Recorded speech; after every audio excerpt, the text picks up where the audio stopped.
on Instagram and social media as well.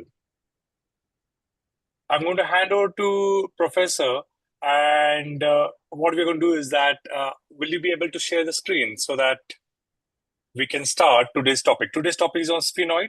This was by demand that we got multiple emails and people wanted to speak about sphenoid. They wanted to know about sphenoid, especially while doing pituitaries, because nowadays endoscopic pituitary surgeries has become so common.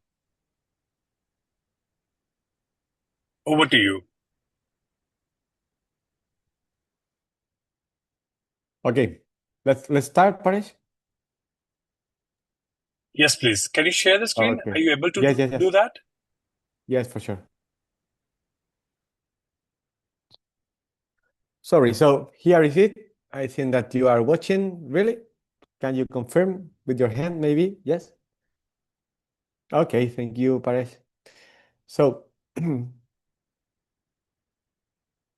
Paresh, thank you so much for this kind introduction and also for the invitation to share this topic with you and with your colleagues about the endoscopic sphenoidectomy, of course, um, and in order to put in value the approach of the pituitary gland, but also I think that the most important to understand the endoscopic sphenoidectomy is how important is the sphenoid in the school-based surgery. So part of this season, part of this talk is about the anatomy and the endoscopy anatomy and the relation. And at the end, I will use two or three videos about the anatomy and about the reconstruction of the most common reconstruction in these approaches. So, uh, where is the sphenoid? It's a simple question, but when we see the skull, we can see how when we introduce the endoscope, can you see the mark here, really? Yes, We have to use the scope usually with 0 degrees. We don't need to use 30 degrees, for example, for anterior skull-based approach. And this 30 degrees give us the frontal view of the sphenoid and of the transitions between the ethmoid and the sphenoid. But from the anterior to the posterior part, we have some structures that we have to check before to do the surgery because it's not a direct approaches. We have in the middle the ethmoid. What is the sphenoid? The sphenoid may be the core of the school base. If we don't have a sphenoid, we have a problem. And why is it? Because the sphenoid has relation with a lot of structure. We have the body in the middle, in the core of the sphenoid. We have the pterygoid process with the lateral and the medial plates, and we have two wings, the lesser and the greater wings, that is in relations with the directly with the skull base and directly also with the temporal bone and with the orbital. Some structures that are important in the anterior part, we have the sphenoid crest. The sphenoid crest has a relation with the posterior part of the ethmoid. Of course, we have the aperture of the sphenoid sinus that sometimes give us a good relation with the superior turbinate. And we have canals or foramen, but these foramens are very important because inside there are some nervous, some structures that go into the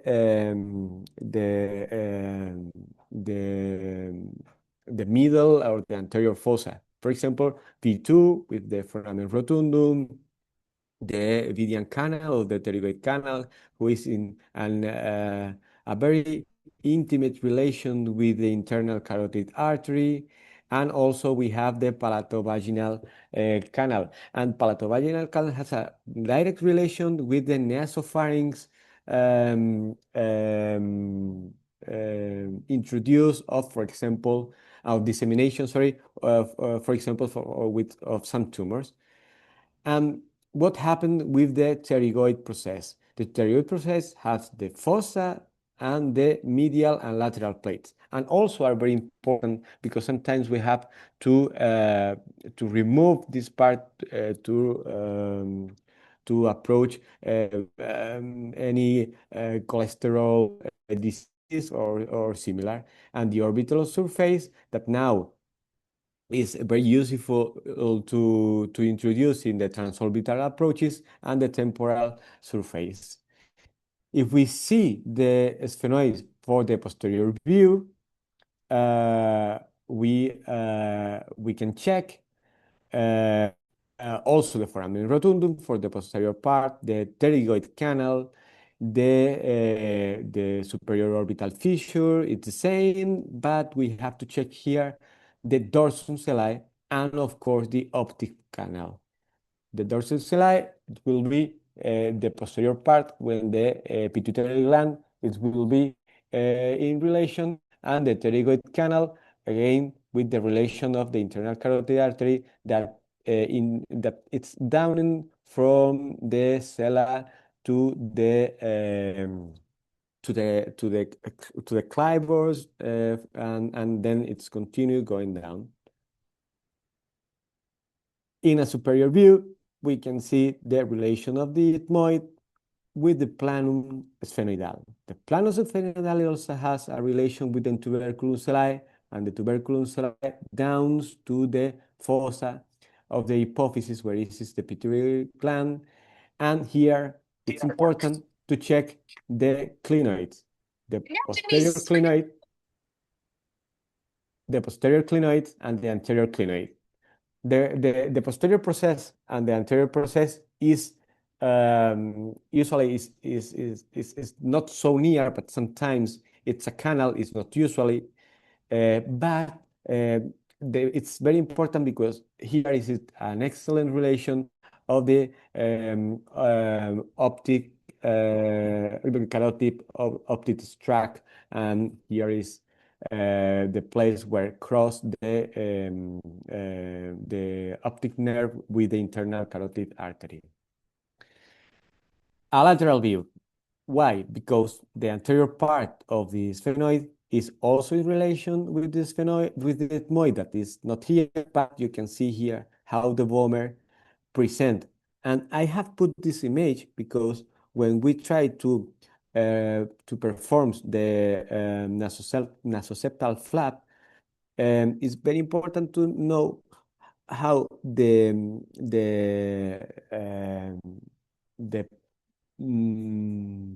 scalp must be from posterior to a little superior and anterior part.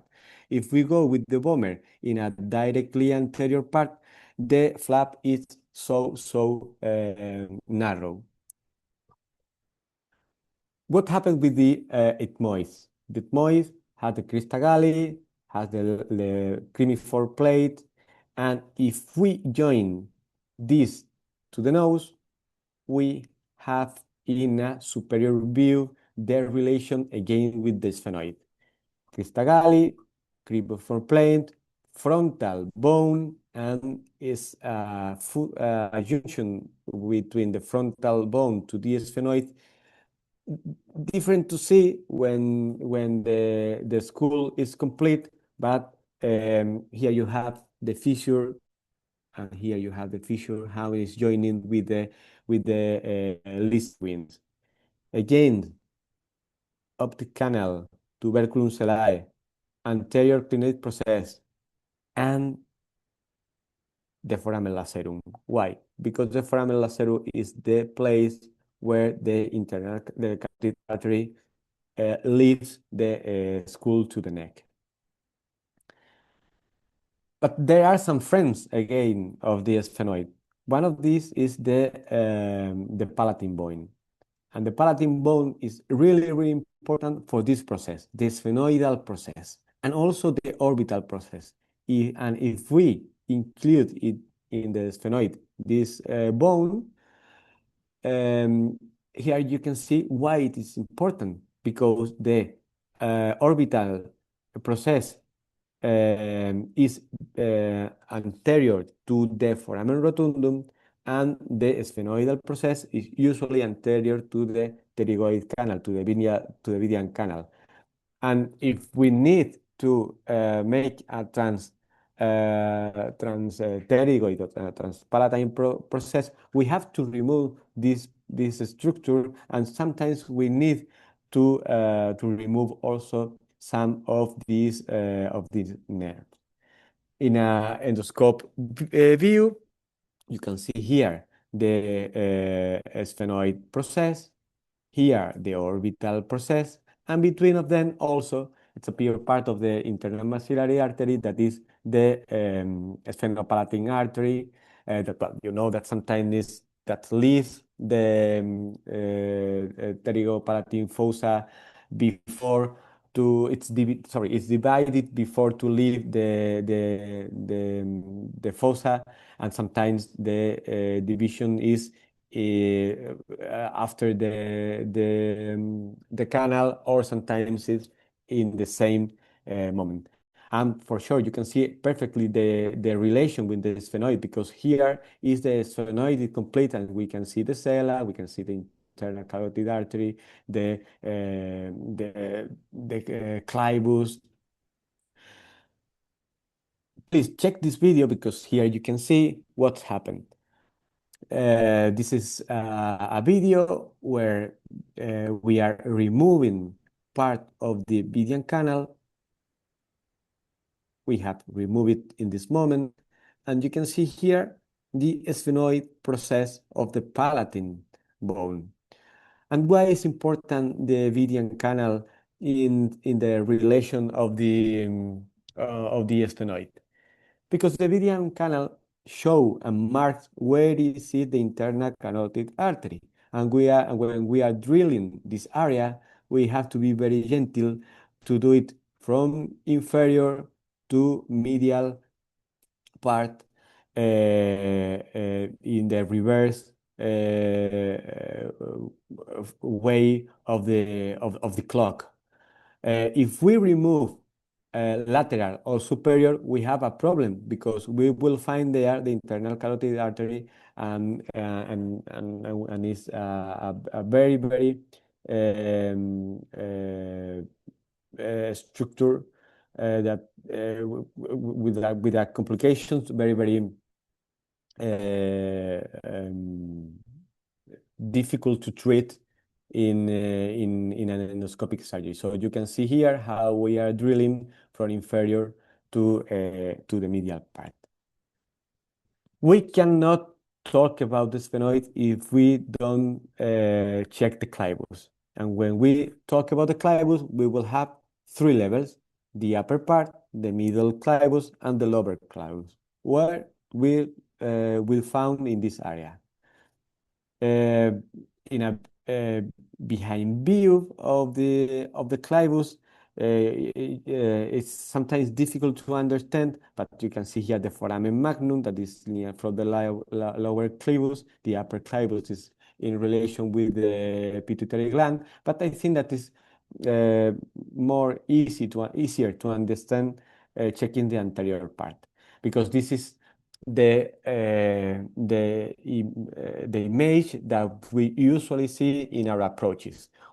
Open of the sphenoid, we don't have to sacrifice the Vidian canal, but of course we are watching the posterior part of the maxillary synod that give us a vision of deep and an excellent relation with the sphenoid. Sometimes the distance between the posterior part of the maxillary signon and the posterior part of, and the anterior part of the sphenoid are parallel. So it's important to understand this, because if you are checking the posterior part of the maxillary sinus, you will be conscious of the deep of this approach, because in a microscope we are focused the deep, but within the scope this is not possible. At least that you have a 3D view in your surgery room. Again, what happened? Here we have the upper clivus, here we have the middle clivus, and the lower part. And this is the relations that we can find in the sphenoid. In the superior clivus, the superior limit is the dorsum sellae, and the inferior limit is the level of the sixth and the upper part of the pons. And in the middle is the superior limit, the upper pons, and the inferior limit, the pontomedullary junction. And in the superior limit of the lower part is the pontomedullary junction and the foramen magnum that we saw before in the anterior with the posterior view. And if we remove this structure, we are going to find in the superior clivus the sellar floor, the paraclival internal carotid artery, the posterior clinoids that sometimes we can see. And in the middle clivus, we can see the trajectory of the basilar artery, the sixth, and the petroclival region. And in the lower clivus, we can find the lower cranial nerves, the craniovertebral junction, and of course the vertebral arteries. But we are approaches usually the pituitary gland. So what are we? What do we need to check in this approach? Well, there's some checklist. We usually use it in our institution that we publish in 2018. It's not only for sphenoid, it's also for all the paranasal sinus, and it's very easy to solve and to understand for residents who are starting with these approaches. But focusing in the sphenoid sinus, we can see that we have, of course, vertical walls, horizontal walls. Remember that vertical walls are mandatory to check because they are looking for the internal carotid artery, and we can see where are the optic carotid recesses. But at the beginning, the most important is to check the pneumatization, because in a sagittal planes, we will have the presellar, the sellar, and the conchal sphenoids, and in the coronal we will have a situation of type 1, type 2, and type 3, called previdian, intercanal, or post-rotundal. That depends where is the pneumatization in the line VR, between the vidian and the rotundum. Some examples. For example, this is a conchal sphenoid because from the anterior part to posterior of the hypophysis is completely it has completely an ossification, and the B and the C are the same, are presellar, because the pneumatization it's from behind to posterior, but the posterior part of the gland it with bone. But when everything is with it has a pneumatization, it's it's a cellar. And in a coronal view, well, sorry, this is a video where you can see what happened when we have a conchal sphenoid. It's so eburneous, so it's very difficult to find the landmarks when we are looking for the sphenoid friends. to introduce the scope, and we have to go very gentle, touching, removing with the sectors, not only with the drill. The bone sometimes comes out, but other times we have to push a little hard, but always gentle, because lateral we will have the internal carotid artery, and lateral superiorly we will have the optic nerves. It's important, don't create cerebral spinal fluid at this moment, but it's not easy. It's not easy, and at the end you need also a navigator in this situation. But well, understanding the anatomy of the sphenoid, at, it's possible to do. Look, like we are drilling of the conchal sphenoid, and start to see, and we are starting to see some landmarks. For example, here is the sella, here is the clivus, and now we are. It seemed a cellar sphenoid with the sella, with the clivus, with the internal carotid artery, and here we have not discovered yet the optic carotid recess. And also the pneumatization in the coronal view is that depends of the VR of the VR line. When the bone is before to the Vidian canal, so to the rotundum and to the Vidian canal, we call type 1. When it's at the same line, it's a type 2. And when you have pneumatization after that, it's called type 3, and you can see perfectly the canal of the V2, or the Vidian nerve also. And sometimes some researchers think that the type 3 sphenoids is it's in relation of to have an Stenberg canal disease, a persistence of this Stenberg canal, and with a pneumoencephalocele. Well, after the anatomy, the endoscope anatomy is mandatory to talk. This is the goal of the speech. And here is the most important view of the anatomy, in my opinion, of this talk. When you have open, uh, mm, taking account the relation that we have seen, and you have this approach with this nice view of the sphenoid, you must to find the sella, of course, in the core of the sphenoid, in the inferior part, the clivus, in the superior part of the sella, a transition from the tuberculum to the planum sphenoidale. Lateral to the clivus, you will find the paraclival internal carotid artery. Lateral to the sella, you will find the paracellar internal carotid artery.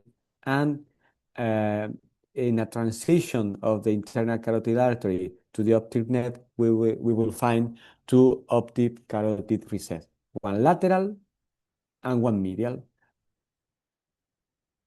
If we remove the bone, you can see the dura cover the internal carotid artery and the relation with the optic nerve. And here you have the lateral and the medial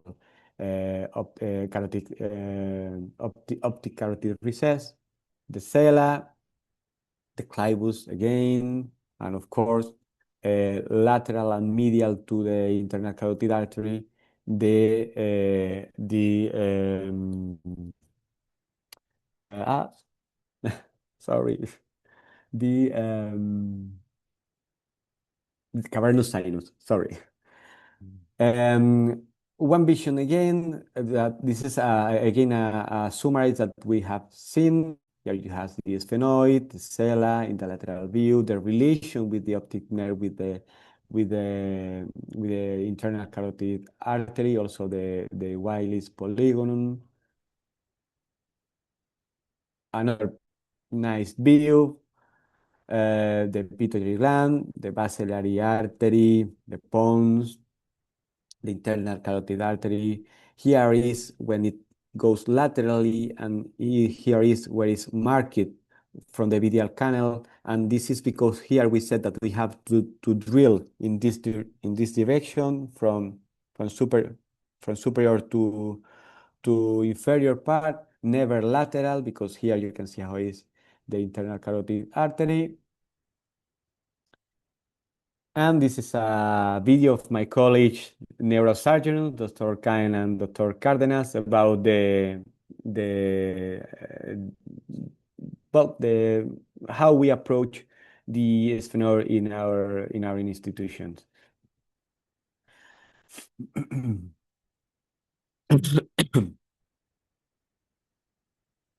After open the sphenoid, you can see a vertical wall that in this moment over the sella, but there are some lateral walls that are looking for the internal carotid artery.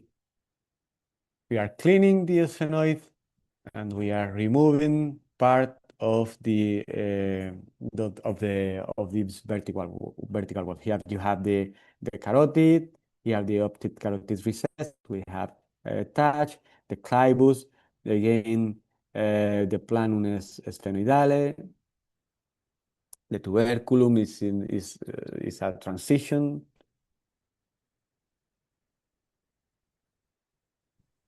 Part of the internal carotid artery. Discover, of course, the other sphenoid that sometimes is not so big than the other one, and of course the Onodi cell. The Onodi cell is mandatory to look for because you can injure the optic nerve if you don't have checked it. Optic nerve, internal carotid artery, the carotid artery in relation with the sella. The right side is the same, and we are drilling and we are trying to do a common plane to remove the disease. Well, when we have identified all the landmarks, we start to remove the anterior part of the bone, and for sure we have to remove the disease, the macroadenoma, the adenoma, in a tuberculum approach. It's usually approach to remove the craniopharyngiomas also, and how we reconstruct the defect. For sure, the most common, I think that you usually make the same, is the nasoseptal flap. This is a video how we perform it. We have removed part of the medial turbinate. Sometimes we do it, sometimes no. Depends of the what is the area of the nasal fossa. We check the superior part of the flap, and we mark first superiorly and then anteriorly, and we do the same in the inferior part. You can take part of the floor if you need a gross flap. At the end, you join the superior with the inferior part in the anterior line of the septum, and well, don't have any problem to continue with the flap, because sometimes, as you can see in this video, happens that you break partially the flap. It doesn't matter, don't worry, because there are some crests that here you have. But don't worry about that. All of us have problems during the surgery. The most important is to be conservative with the pedicle of the flap to have a to get the correct vitality of the flap. And you can use also fat to introduce in the internal craniotomy. We introduce the fat to reduce the pressure of the liquid rhea. And when we are um, uh, and when we consider that is in the correct situation, we use the flat to cover the fat and to cover the defect.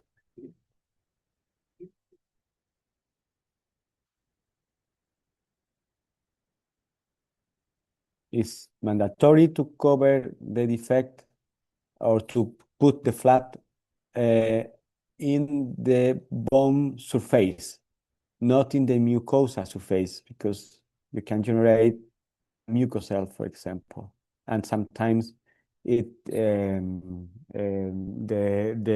flap it doesn't work, and you will have again liquid rhea. And sometimes, for example, in craniopharyngiomas, where the defect is bigger and we have a high fistula, we need to cover not only with, you can see here this nice view of the optic nerve. At the beginning, we use the tachocyle. You know that craniopharyngiomas is a tumor that is a benign tumor, but it has sometimes it seems an aggressive tumor. So it's very important to remove all the tumor and to do a good reconstruction. Usually we use the tachocyle, then we use again the fat. For sure, we can use, as my professor Stamberger, he teach me fascia lata. Fascia lata is a good option if you need to cover a defect and to feel more happy and without any doubt that it will go fine. But for sure the vascular flaps are mandatory, and you can use fascia lata, but please cover the fascia lata with a vascular flap, medial turbinate, lateral wall, or again nasoseptal or Haddad flap. So I think that this is everything, Paresh. I hope that all of you enjoyed this speech, and for sure, I'm here to try to respond any question that you have. Thank you so much.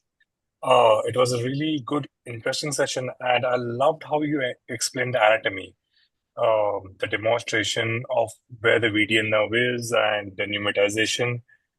Yes, we do have some questions, and even I have some questions. Uh,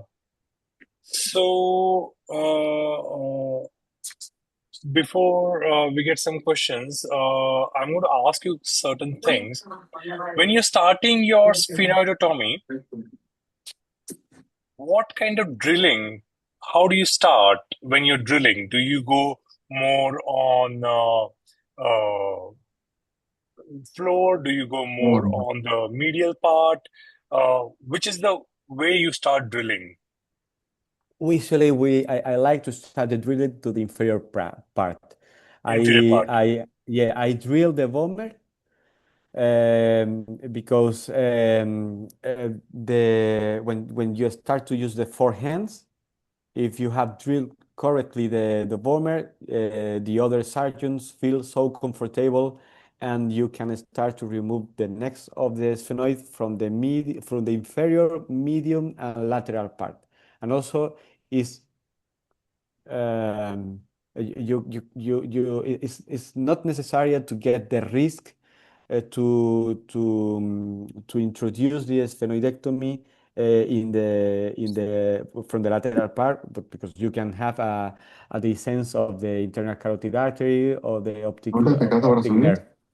Other things is that when you Paresh, introduce in the sphenoid, you can introduce in the sphenoid from the transnasal across the ethmoid, or maybe transethmoidal or transnasal if you continue from the middle part of the superior turbinate. But the first step that I drill is the bone.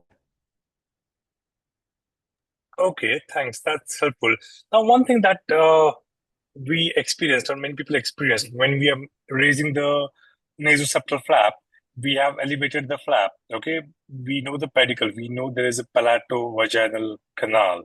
Okay, from where the vessels are coming. Many times when you're drilling, it's very easy to injure this. So, how not to do that? Well, the first step is to understand that if your pedicle is under risk, you can introduce the flap in the nasopharynx. And sometimes, if you are going to do a very, very extensive sphenoidotomy, you can do an antrostomy of the maxillary and uh, introduce flap inside the maxillary sinus. And there's a third option that is to not complete the nasoseptal flap. You can do a rescue flap. The rescue flap is the flap where you mark the superior part of the flap and you remove from superior to inferior. So you are covering always the pedicle because you don't touch it, and can Okay, drill also the vomer and everything that you need. okay. I'm going to take a question from the chat, then I'm going to ask further more questions. Uh, so here, Dr. Sura is asking, what will be the limits of dissection for a good sphenoidotomy for a polyposis case? That is your favorite, okay? So someone's having nasal polyposis, extensive one. What is the limit? Well, this is a very nice question of our college, because there are three sinus where doesn't appears nasal polyps usually. Is maxillary sinus,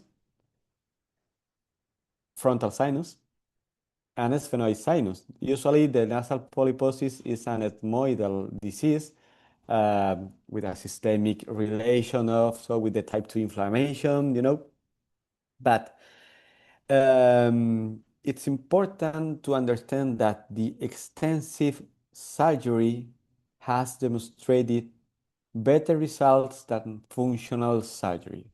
So this is my first response. In order that you need to open the sphenoid. Also, you need to check the frontal sinus and to do the antrostomy. The limit is to find the relation with the ornodicel and with the anterior part of the sphenoid, because you don't have to go so laterally, but you need to remove the ornodicel, because you will find nasal polyps in this area, but you will not find nasal polyps in the sphenoid. You can have an edematous mucosa inside the sphenoid, but you will not have polyps inside, because it's not an area with an hypoxemia, and sometimes you will not have a transition of the myofibroblast to fibroblast, and this is because we suppose that you will not find nasal polyps in maxillary, in frontal, and in the sphenoid. But to summarize my response, find the onodicel and find the relation with the anterior part of the sphenoid and with the posterior part of the ethmoid that is the onodicel. What in if there is no ordinary cell? Like how up shall we go? How low shall we go? Now you have mentioned not to go very lateral, but how up and how low shall we go to open the sphenoid? Or just using Uh, some kerosene punch and opening it, is it okay? that's that's the point. That's the point. You in my hands, I prefer to remove the uncinectomy. After that, I do the draft without touching the bulla. I do the draft to A if it's the first surgery, and then you have two options to find the sphenoid from the middle transnasal, and after that you go from the medial to laterally. That I feel more comfortable, but also it's nice to continues from the anterior ethmoid through the orbital, through the lamina papyracea, and you will find the onodicel and you can down. But if you don't have and the expertise to do that, sometimes you can have problems with the optic nerve because the optic nerve, if you have a high pneumatization of the onodicel, sometimes is with a day sense. Okay, that was helpful. I have got one more question. See, in cases of revision surgery, okay, a revision sphenoid surgery, Hmm. and it's polyposis and it's covered with polyps or it's covered with mucosa. How do we identify the landmarks in cases of revision surgery to do a wide sphenoidotomy?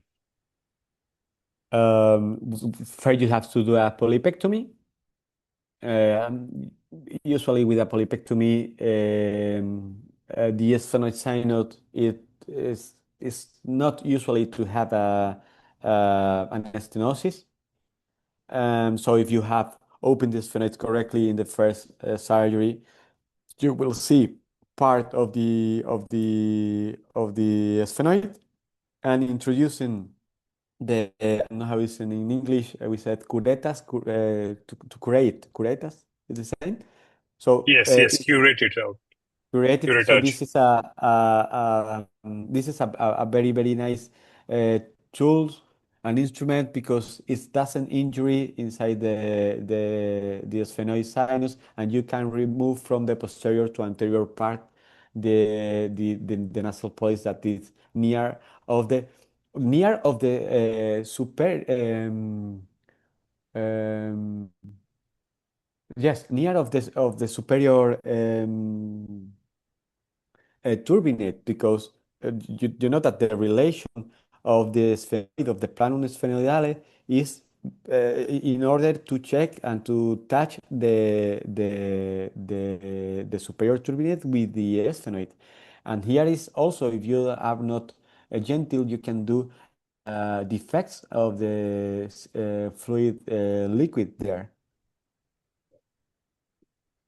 Okay, many times we face one problem, okay, and that is a practical aspect. We are raising the flap, we raise the flap, it starts bleeding at the edge of the flap near the sphenoid. And how much of we use patties, adrenaline, and all, it will keep on bleeding again. Is it wise to use bipolar diathermy near the pedicle? No, I prefer to use Flossil Oh, in this okay. moment. And Flossil use cotonoids with a little adrenaline and the combination of the mix of the Flossil. It's so expensive, you know, but the situation that you have that you have marked now is not the most common situation. So if the pedicle is under risk and you think that you will need it, it's better to use the fossil. Different is that you are under a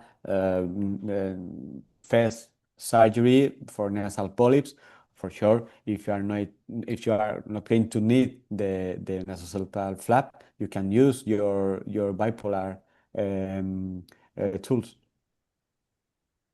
Okay. That's helpful. If anyone has more questions, because then we'll have couple of. I'm going to ask couple of more questions, then we can wind up because professor is on call and he has got couple of surgeries pending.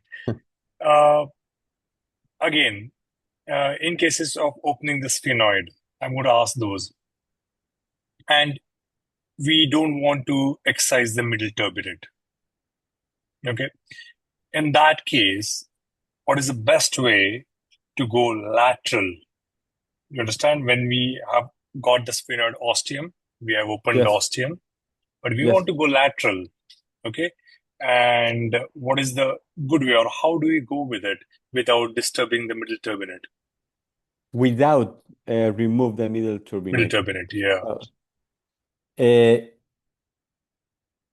the truth is that it's very, very difficult to do that because to go to the lateral part of the sphenoid, you need angles. Yeah. Um, for sure, try to think that we are not going to destroy the middle turbinate, and we suppose that we will go transnasal. So you go transnasal, you remove the bulla, you remove the lateral lamella, and you arrive to the posterior ethmoids, you arrive to the onodicell, and you are watching your lateral part of the sphenoid, not only for transnasal, also from ethmoidal, and in the middle you have the middle turbinate. The problem is that this turbinate is not consistent, so that at the end, if you don't remove the middle turbinate, you can have stenosis of the frontal sinus. So if you don't have a great pneumatization of the sphenoids, or if the disease is not in the middle part of the sella, it's going to be difficult not to remove the middle turbinate. Okay. I'm going to ask last question for people, for beginners, and all the surgeons who are very interested in going to the sphenoid and opening it. Which is the safest and which is the unsafest area to drill to open it up? To drill, to To drill, open the sphenoid, but to open the yeah. sphenoid, you Which is the say, really, safest Paresh? side, which is the risky side. For sure. The the safest area is the middle and anterior. Is the area that I was explaining to you before. Is that belongs to the um, uh, ah to the sorry, Paris. Right? The anterior and the middle is to the bomber. Sorry, that I was Mama, explaining you before. The anterior and the middle, it's belong to the bomber. It's because in relation to the bomber, the pedicles goes down and doesn't cross the bomber. But if and other ways, the problems to try to find transnasal is that you can touch the sphenopalatine artery, and if you try to drill in a transethmoidal approach, and if you drill in the inferior part, you will find arterial the sphenopalatine artery. But you can imagine if you have a high rheumatization and you are drilling lateral, you go directly to the internal carotid artery. carotid artery, So yeah. for beginners, try to introduce the endoscope from the natural ostium. Also, you can find it so Mm-hmm. gentle in a 2 or 3 millimeters in the upper part of the coana. So try to introduce your aspirator from there, and then try to drill the middle part because you will be safety in order to check the bone. Thank you. Fantastic. Very, very helpful.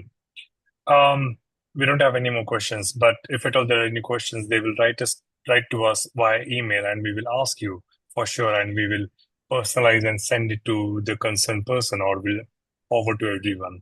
We have a For list of sure. emails. Thank you so much once again. And do you want to invite people for ERS 2027 right now?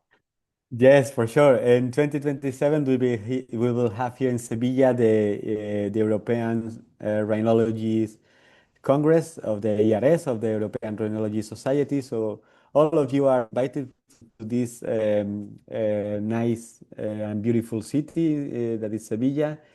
And well, Paresh, he knows that the 3 days before we have moved our instructional course, because if you are thinking uh,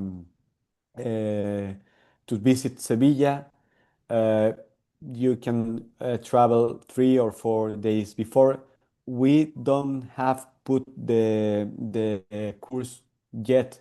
We have not published yet the course because I was waiting for this meeting, and I will send to Paris the flyer of the course.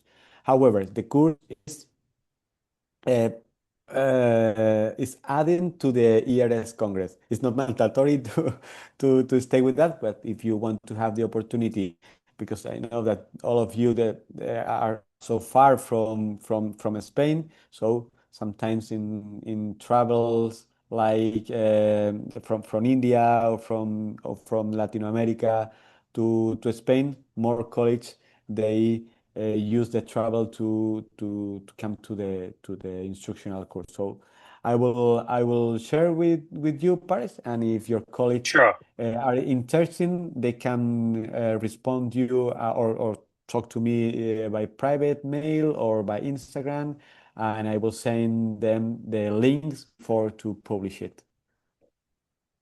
Thank you so much. Thank you so much. You've been great. I won't take much of your time. We'll have this recorded session and I will send across to everyone the link. Okay? Okay, okay. Thank you Have a so good much, Paris. weekend. Thank you, everybody. You Thank you also. so much See for you listening. soon. Ciao.